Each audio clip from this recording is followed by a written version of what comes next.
حزب الإصلاح في اليمن مثلا، عندك نايف القيسي، عفوا نايف القيسي، هذا نايف القيسي محافظ البيضاء، زين.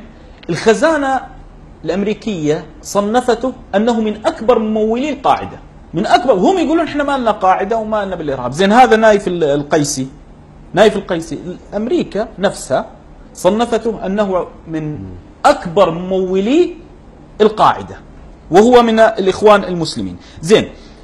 هم يقولون يعني الإخوان المسلمين دائما يستغلون دور تحفيظ القرآن.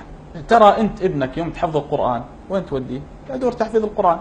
إحنا عندنا عاطفة دينية، عندنا عدم المساس بالقرآن، إحنا ما نمس بالقرآن، إحنا نمس من حول القرآن.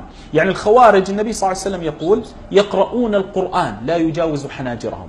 النبي صلى الله عليه وسلم ما طعن بالقرآن، طعن بحامل القرآن، رب قارئ للقرآن يلعنه القرآن.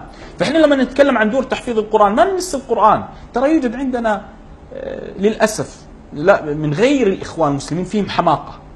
يعني كثير مقاطع فيديو يسويها الإخوان يروجها حزب ثاني أو جماعة ثانية من يصدقونهم، فهذا من الحماقة. فالشاهد لما نتكلم عن دور تحفيظ القرآن، أنا ما مست دور تحفيظ، ما أمس القرآن، أمس من عليها. من مسك دور تحفيظ القرآن من لدن التاريخ؟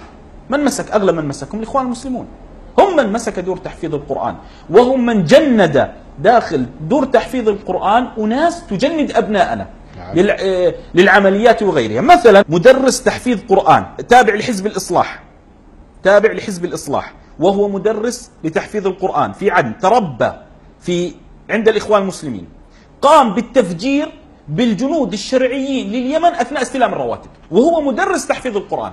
وقبل مدة في المملكة العربية السعودية هو مدرس تحفيظ قرآن. أقول لكم الإخوان ما يأتي يستغل، الإخوان يدخلون للناس بمدخلين: مدخل القرآن والوعظ والدروس الدينية، ومدخل الأموال الصدقات. هذا يدخلون به. ليه؟ أنا لما أريد الجنة أريد حفظ القرآن أو أتصدق، ما أقدر أتصدق. ودائما يقتاتون على عواطف الناس.